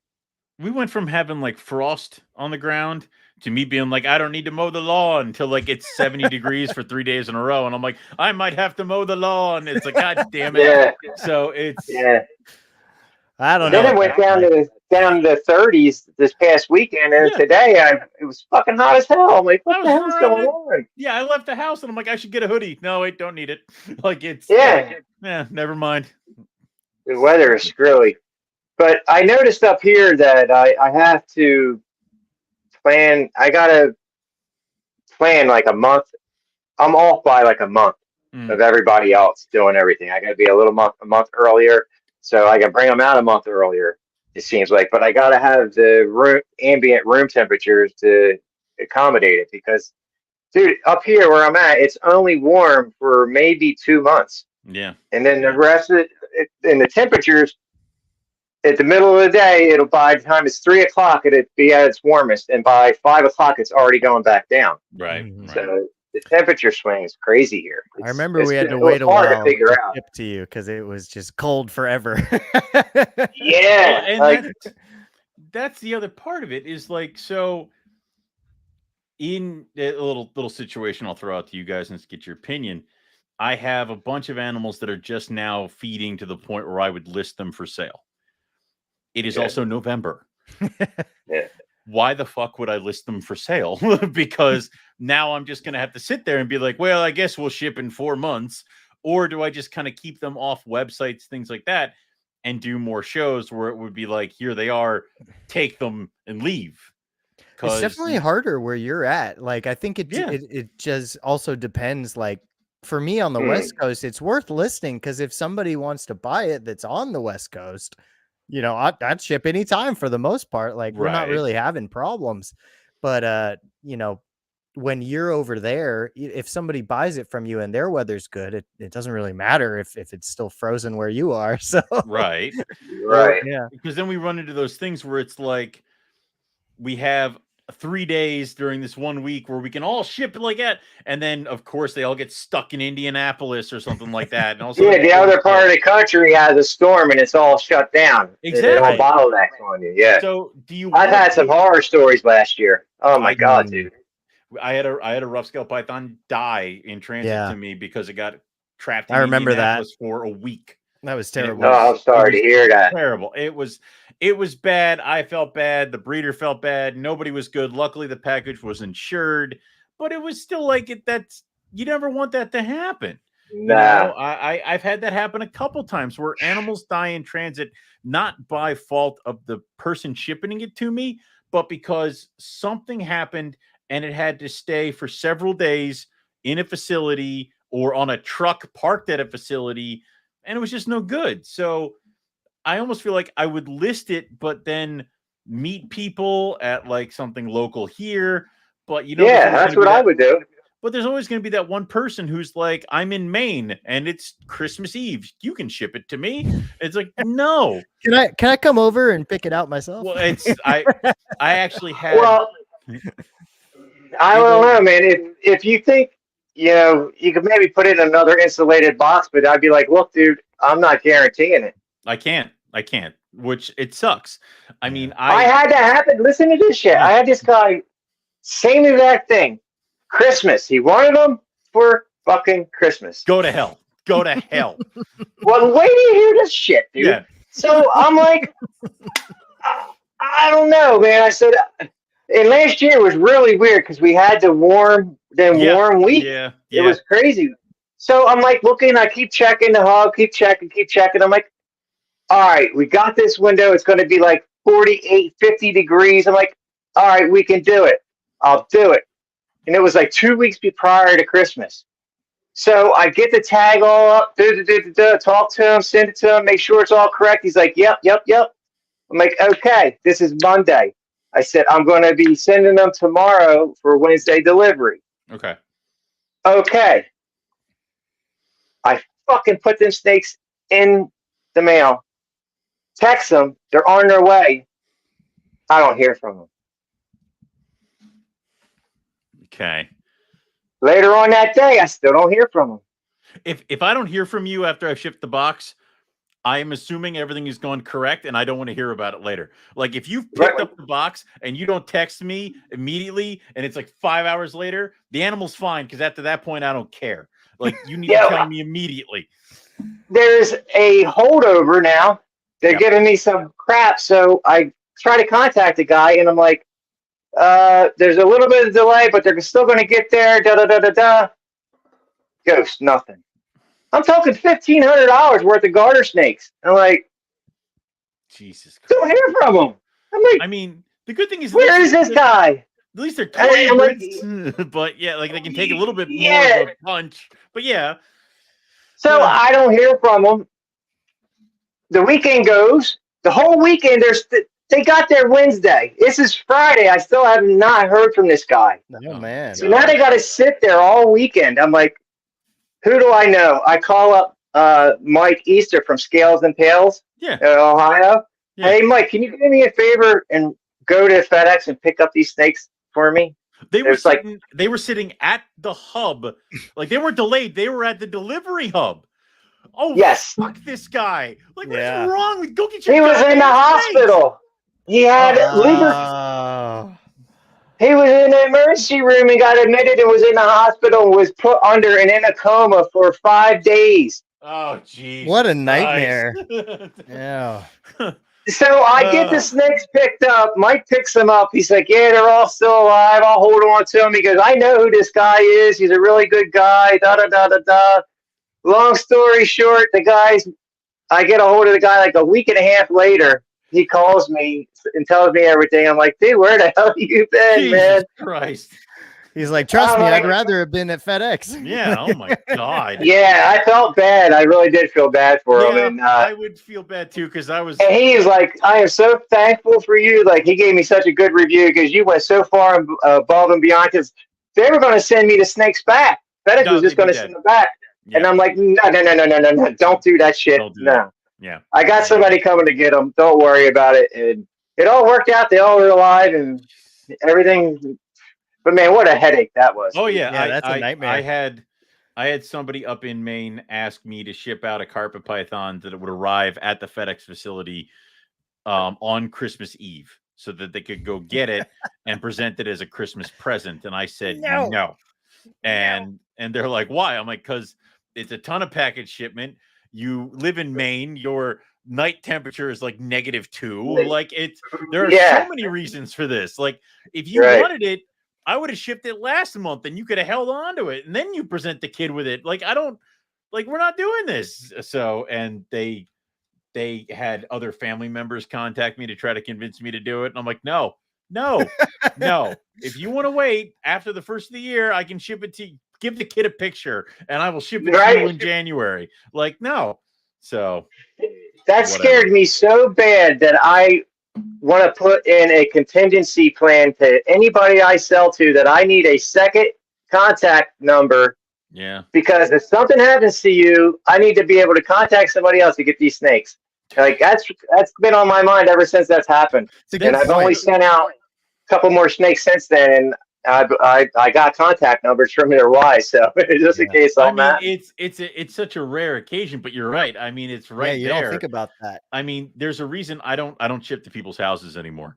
There have been too many instances where the box is on somebody else's porch, or three doors down. Exactly, or that guy is they're like, it'll be there by 10:30. But they don't guarantee that. They guarantee it'll leave the facility to that it could have been there by 10:30, but that's the last thing on the route, and they're going to drive around for 2 hours.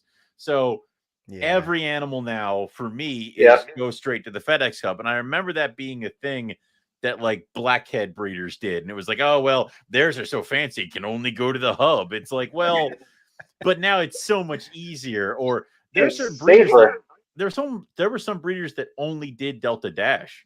Like, they would only ship Delta. So, which I've had some horror stories, man, and I'll tell you, it really makes you, it really makes it uncomfortable when you got to be put in those situations and you putting it. Here you go, and it's like, man, I hope you get there. It's and I would much rather ship in like cooler weather than summertime. You can get a box of snakes pretty damn cold and they'll be okay compared to, right. just a little bit too hot. They're not Yeah. necessarily going to be okay. Toast. Yeah. It sucks all around. I just sent a box to Nick with an entire clutch of Brittles pythons, and it was like this little window where it was above freezing, like Just he's enough already time. getting into the 20s at night. Yeah. And I was super scared about that one. Anything where I have to do the heat packs, I get a little nervous. I get a little twitchy, but it worked out. I'm afraid they're not going to work. Like some of them heat packs is like hit or miss sometimes. I microwave mine. You throw them in the microwave for like 3 seconds, and that gets supercharge everything. Them. Activate them? Yeah. Okay. And then I like the ones I have now because it used to be that you would put it on the side and it would potentially like fall on top of the snake and just cook it. Right. But now they have a sticky side, so you can just like slap it on. But I'm still rolling. Like I still put pieces of tape on it. Like so what I do, I don't like using that tape either because the tape, nothing sticks to that styrofoam. No. Mm-hmm. So what I use is rubber bands. I just take some two rubber bands this way and then 2 rubber bands going around that way, and it holds it perfectly up on the top, and and it don't fall out. Anywhere. And there's no weight to the rubber bands. What have you been doing? I've been taking the lid of, because I'm like we're just talking about, I'm more nervous about overheating. Right. Mm-hmm. So I take the lid of the shipping box, the styrofoam, and I am cutting out a heat pack sized hole out of the lid, and then I'm securing the heat pack in the hole like you're doing with rubber bands so it can't fall down. But the thinking is that there's like heat can escape out the top a little bit. Yeah, but too much heat might escape out of it. Too much. Yeah. But for me, when I'm shipping a box of Brettles, that's fine. All right. But usually what I used to do is make almost like a paper envelope, because then that'll help. But then like I'm not taping it to the styrofoam. I'm literally like wrapping a thing of tape around it one way and around it the other way. So it is like around like the whole thing. It's all attached. So but how about the oxygen getting through there? That's like I didn't want to block that with tape. That's why I was like, because I did use tape and like, but is it really going to work? So I'm like, I just bought a big bag of rubber bands, real thin ones. And like, this works pretty damn good. I might follow suit. Give it a shot because you might like it. Yeah, I like that idea. It works pretty well. I like that. You guys should cut holes in your foam. I do. I poke a hole through the. Right. Holes. No, I'm kidding. Holes. I'm kidding. I'm making fun of my giant holes. I don't know why you're making like eggies in a basket out of your like styrofoam thing, which it's like now we must shave it down to the proper thickness. Like the more styrofoam I can cut and the more little pieces of beads of foam are around my house, the better. That black little pieces of shit everywhere. That is why I don't make my own boxes, dude. Like there was a while where I'm like, I could just like you get styrofoam and packing and stuff. Like I could use this for shipping. And then one time you have one box that's missing like it's like the perfect size box, but it's missing like the lid. And you're like, I will cut this piece of styrofoam. You do that once, and you're like, this is the most annoying fucking shit. Like I never want to do this again. Yeah, it sucks. Now I just throw boxes away. Like if you don't have, it's gone. Yeah.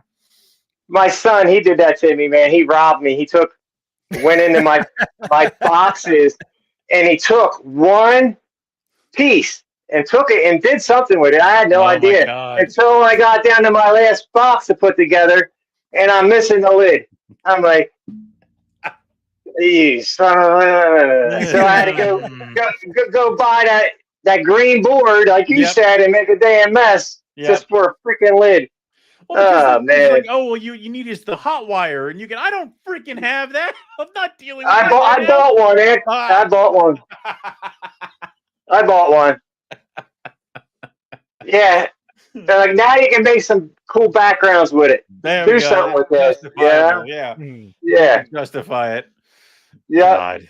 Hey, Jason, what are those black cages behind you? What make is that? Bowmaster. Which ones? This one? Black one? Yeah. That's a Bowmaster. The ones below are handmade. No, the ones below are. You made your own? Yeah, they're all. Yeah. Yeah, the ones with the white lips in, they're all handmade. PVC. Sweet. Good stuff. How did you? Yeah, and how'd you go about the doing white that? ones. The white ones are everything I got's all handmade pretty much. I mean, except for the Boa Masters, and I got a few animal plastics for the green tree pythons and my other little. I got the what are they custom reptile habitat cubes I bought. I bought a bunch of those.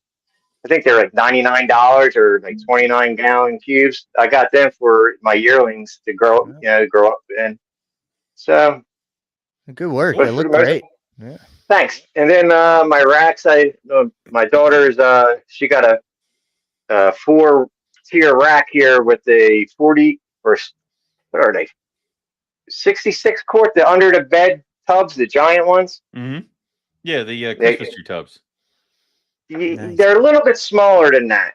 Okay. They're only like 4 foot long. I think they're 66 quart. I think that's what they are. I made a rack for her with back heat for her ball pythons, and then I got a baby rack I made for all my little babies that I got. And then I got a grow out rack that I bought too. It's it was a sea serpent. Yeah, I like the sea serpent ones. Yeah.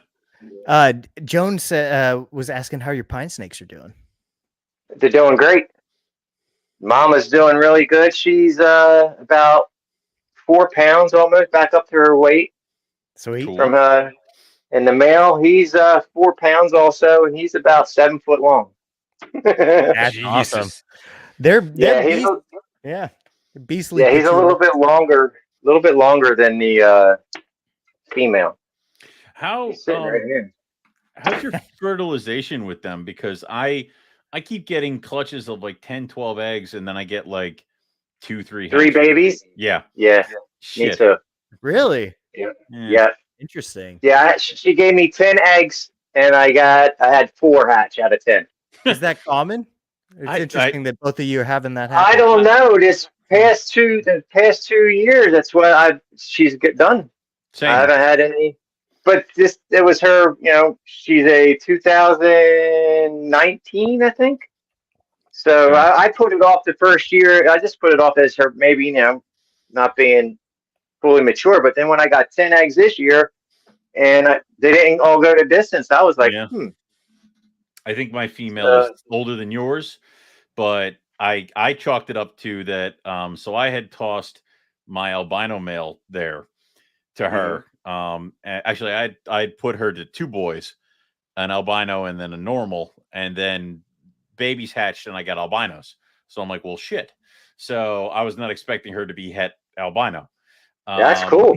So then this past year, I just put the albino to her and I got another shit clutch of, I think last year I got 4 babies. This year I got 2. Then I got an albino again, but I also got a het and something like that. So I was chalking it up to that he's an albino. He's a broken genetic mutant anyway. Maybe his sperm count just sucks. And that's what I was chalking it up to. So I was thinking about this year throwing her to just the normal male that I have, but I don't know if that's something that pine snakes are dealing with. Do you cool yours down? Yeah. I put mine in the refrigerator about 50 degrees. I leave them in there for a couple months.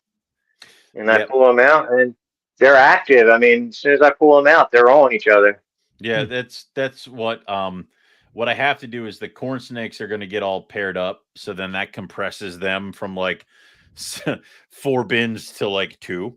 So once that happens, I'll have enough room for the pine snakes to winter in the side room where I have some of the mad hogs, the Vietnamese blue beauties, and the false water cobra.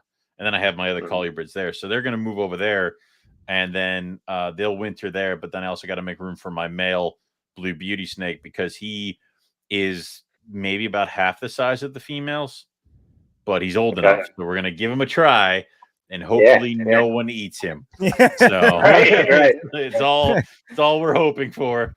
But yeah. Yeah, I thought, I cooled him down, and the first year when that happened to me, I contacted Jacoby, the guy, Jay, right? Yep, I do. Yep. And I asked him, I said, because I bought both the snakes from him, and he's like, they're not. I asked him if they were related in any way. He's like, no, they're totally from 2 different lines, whatever. And but they're both Burlington County, locality. But I'm like, okay, cool. He's like, why? I'm like, just because of, I'm wondering about the fertility rate. I said, I kind of had bad odds this year. And then I said, well, let's see what happens next year. I said, it was her first year.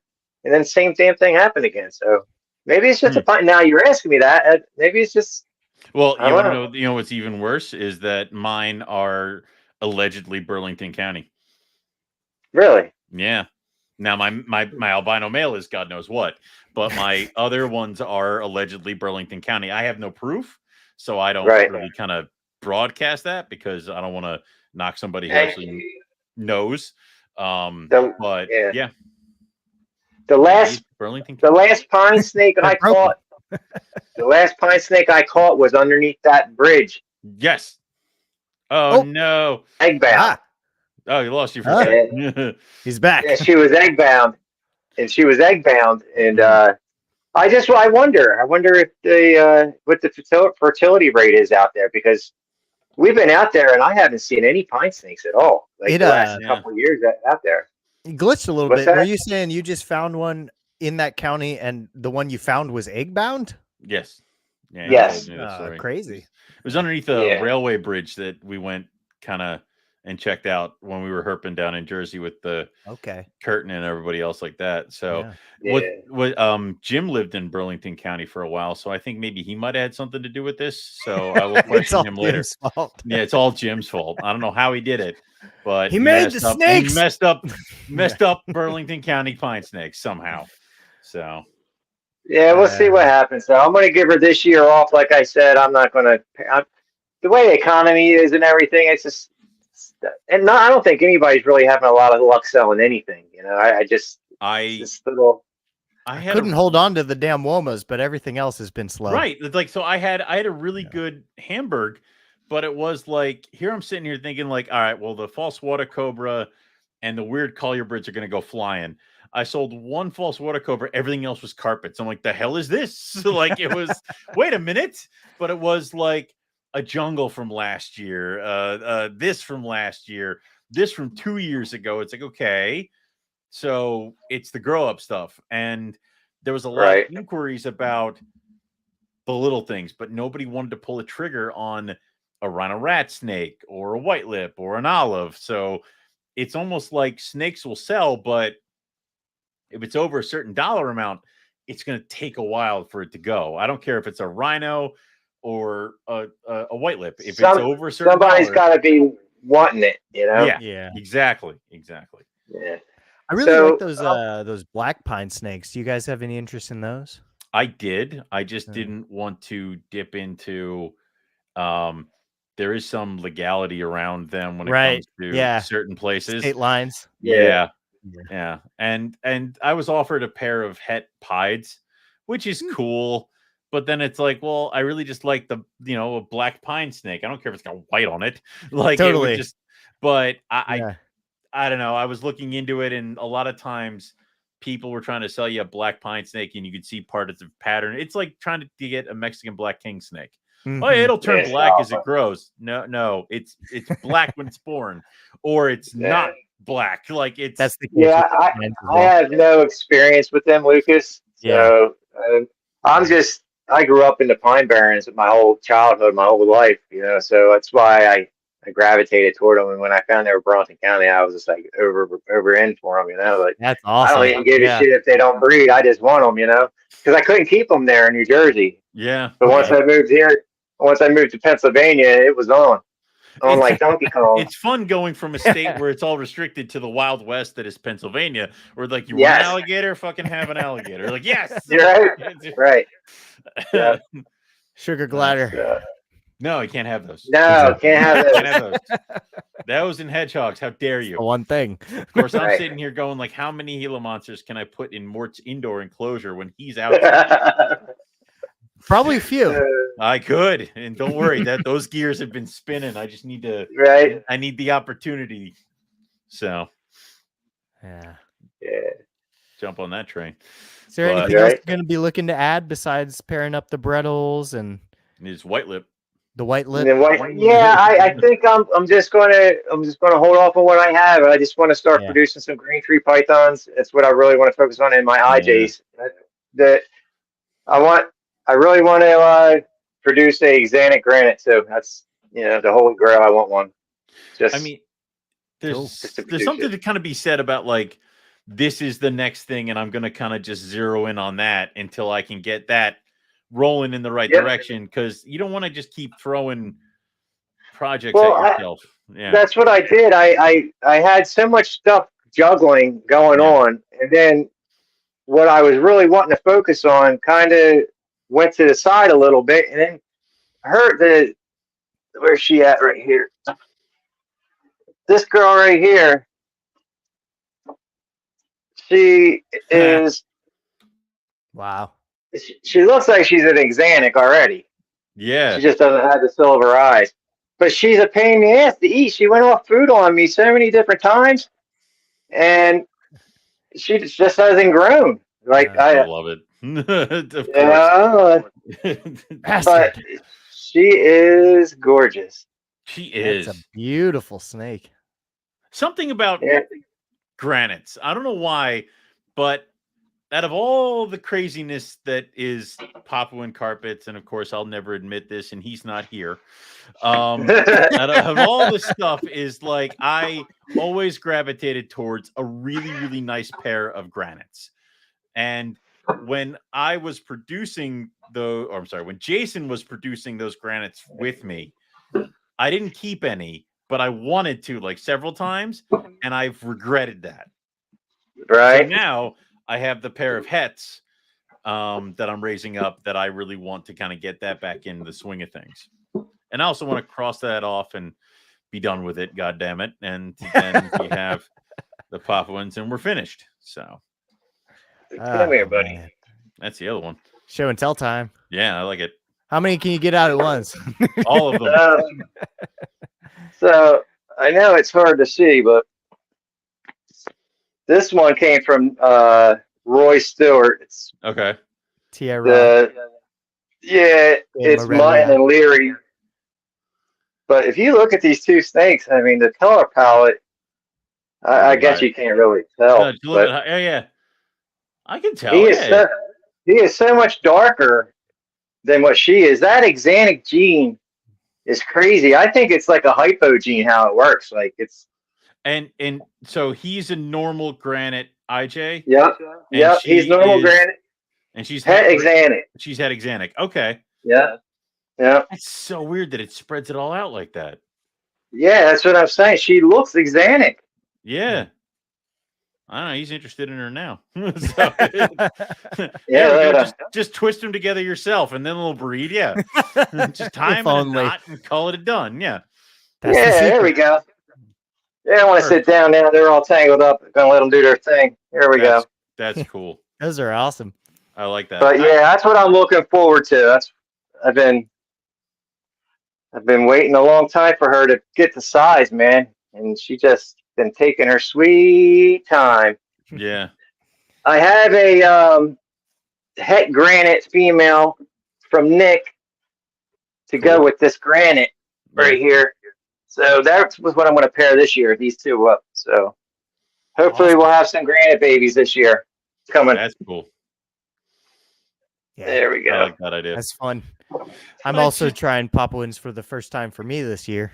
I need a couple more years. They're small and I keep forgetting to feed them. So they're mixed in with all my other holdbacks from last year. And I'm like, and then I'll fall out larger mice for you two, and then I forget to do it, and I'm like, "Damn it!" Like, I always end up being even short. my subconscious is like not wanting to do this. Whatever feeding plans I have, even if I tally it all up and thaw out the perfect number, I'm always short because I always end up giving extra to the damn indigos. They're so fun. All that stuff separate because I do the bowl feeding with all the big colubrids. So Curtin gave me bags and bags of like river trout. That's awesome. I tried giving them, and some of the snakes didn't want to eat them whole, and they've just been sitting in my freezer. And I'm like, well, shit. While they're frozen, I'll cut them into blocks, thaw it all out and give them to the snakes. I did that. They're all freaking gone. But it was like that was this week was just trout in a bunch of snakes cages, just eating, like having a tail like sticking out of their mouth as they're just going for it. That's gotta be awesome to see. Yeah. They all ate them. It's great.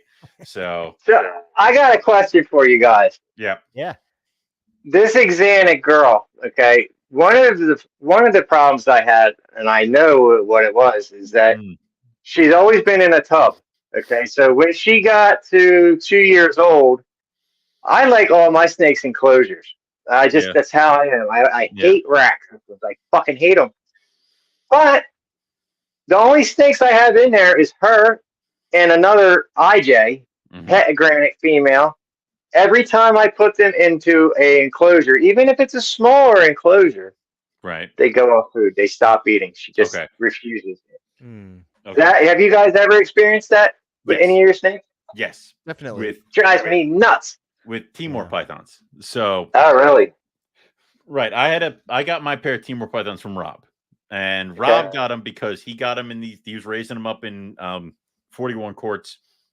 And he moved them over to these beautiful cages, and they both went off food and were totally not happy. And Timor pythons aren't happy on the best of days. So he's like, whatever. He and I worked it out. I bought them from him, and I kept them for another 2 years in those 41s, to the point where it was like they need to freaking move. And I moved them into 3-foot cages, and I covered half the glass with paper for like 2 months. And food was, I opened the cage because they would have to be in the hide box, lay the rat down, close the cage, and they would come out, grab it, go back in. We're now at that point where they are starting to feel confident, and they are starting to get bigger, where the 3-footers are not going to hold them very, very much longer. And now it's become open the door, get the rat in their face as soon as possible, because here they come. So, and that is just the weird transition that it kind of switched over with. So it can take some time. And I like the idea of covering it. Like I had a water python that was just biting, hitting, smacking everything, hating everything. That was going to be my example too, is my water python. I moved her into a 4-footer. She went from a 3-footer to a 4-footer, and she's totally calmed down. She's totally chilled out. She's by the front of the room now, down low, where it's a little bit cooler. And I'm like, all right, this may actually be the year I get her to breed, because she's finally chilled the fuck out. And maybe the male won't be absolutely terrified every time he's in there with her. So, yeah, I had the same thing with my water python when I moved it from a rack to a bigger cage. She didn't want to eat for a little while, but the covering up the front glass is definitely the trick that I go to as well in that case. And it tends to help. I mean, not always. You know, you hear the stories about the snakes that just kind of need to be in the rack, or even if they're in a cage, they're finding a space where it's like more like the rack. But a lot of the times though, that'll help. I had all kinds of shit in there too, because I knew she was, skittish, so to speak. So I had hides, I had plants to where she wouldn't even, you couldn't really even see out. You had to really peer in and look through the shit to try to find her. It didn't help. I just took her out, put her back in the rack. A week and a half later, she's back on food. It's like I've seen it where crazy. I've seen it where they have. So the one I saw where the transition, there was like, we're talking a long transition, is they had an animal that was in a 41, and what they actually did is they kept the lids for the 41s. So they pulled the bin out of the rack, put the lid on, and the lid had a hole in it. And then that whole bin, put the whole damn thing went right in the fucking cage. And then that was where the snake, that was its hide box. And this hide box took up the entire floor of the cage, and slowly but surely the transition kind of went, and you put the food outside of the bin, and it would kind of come out and eat and then go back in, and it would kind of do more exploring. It was kind of like a slower transition that way. And I kind of liked that idea. I don't think my cages are wide enough to accommodate a whole fucking 41 quart. So, but I thought about that with because like I have these racks that are holding these 6-quart tubs, but these Right. racks can do the 15s and they can also do the 32s. Yeah. So it would be like a slow transition. But I was thinking more along the lines of when they have to move out of a 15 to like a cage or something like that, just putting the whole 15 into the cage or the whole 32 into the cage. So okay. Yeah, and it doesn't even really need to necessarily be the rack box itself, right? Like you can also just do like a different smaller box inside of the box with the hole cut out, just give it that space. I think when Yeah. my white lip was in a rack for his entire life, I have my adult pair of golds, I have a juvenile male that I was raising up, and then I have all my captive babies. The juvie male lived his entire life in racks. I got him. He was in a 32. He moved to a 41. Now he's in a 3-footer. What I did is I literally took his bin, dumped the mulch into the cage, and then just put him in there in the same hide box he had. And he was just like, all right, like, okay, I guess this is where we're at now. Same thing. And it was, but also think he's dumb as a sack of hammers. So, it's whatever. But the smell of his own bedding and all that's surely gotta not. Yeah. Less stress, more familiar situation for him. I know some of the things that we kind of get told of, like how to transition snakes into new stuff. Like I think there's some people who are like, when you get the snake and it's in the bag, put it directly into the cage that they're going to be in and undo the bag and let the snake come out on its own. I get that, and I kind of like that idea of slowly transitioning to that. But also, if the bag has been filled with shit, get it out of the goddamn bag. So it's 6 of 1. Sometimes you don't got it, but it does help. Like right now, I'm fighting with another rough scale boy, a juvie boy that is unhappy with everything and is trying to bite me. And but he and I will work our way through it. So yeah, but I guess we're at the 2-hour mark, so I think we're gonna call it here. Jason, is there anything you wanted to toss out there for people to find you, where they can go, what they can contact you for? Everything's all Earl's Exotics. I have a website, earlexotics.com. Facebook or Instagram, it's the same thing, Earl's Exotics. If you have any questions, you can hit me up. Actually, I don't have anything for sale right now. I sold everything I had. I do have a pair of pine snakes, but I'm going to keep them. I keep them. The funny thing is, the phenotype I have, the female is white and the male is a more of a red phenotype. Right. So the offspring I had, the pair I kept the opposite. So I got a male that's white and a female that's red. So right, so you can now I can work on I can just have a red phenotype and get more just white ones. I like it. So I'm just gonna keep them. Cool. But Earl's Exotics. Thank you very much. Yeah, dude, it was fun having you on. It was fun doing this. Lucas, did you have anything you needed to say to the people? No, good. No. Go on. Centralian Exotic. Well, you said no next, so Christ. I thought I had to stop talking. CentralianExotics.com. I added a bunch of pictures of things that aren't for sale to the website, but that's fun to look at anyway. Aren't for sale? Yeah. I took pictures of like everything, I got to redo mine too. The family, slowly, all the keepers. But I've got jungles. I've got some cool garter snakes from a lake in Mexico. Please, they're pretty cool. Yeah. And how big are they? How big do they get, Lucas? They're pretty big, right? The females can get up to 3.5, 4 feet. Yeah. They're the largest species of garter, right? The largest species. Nice. Big fucking species. I think they're close to the biggest. They're definitely bigger than California giants. Okay. That's a deceptive name then. Well, the giants are giants, but more giants. But I'm hoping to produce a lot of cool stuff next year, but nothing for now except those. Cool. And then I guess for me, I will say I just updated the website with a bunch of new pictures of animals.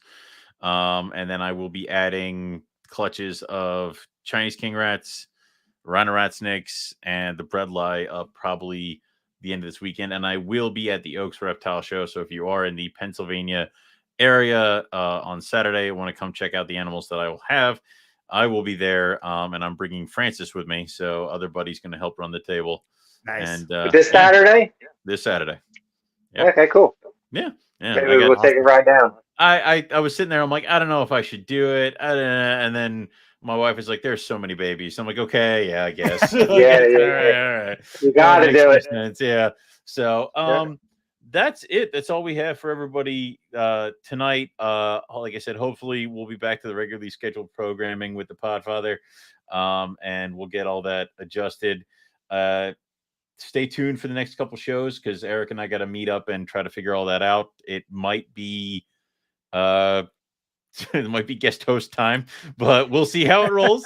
And then we'll go from there. Thanks everybody for listening. Check out the codes at Cold Blooded Caffeine, Cold Blooded Cafe, MPR 10 for 10% off. And thanks everyone for listening. We'll catch you all here next week for some more Morelia Python Radio. Good night. Good night, guys.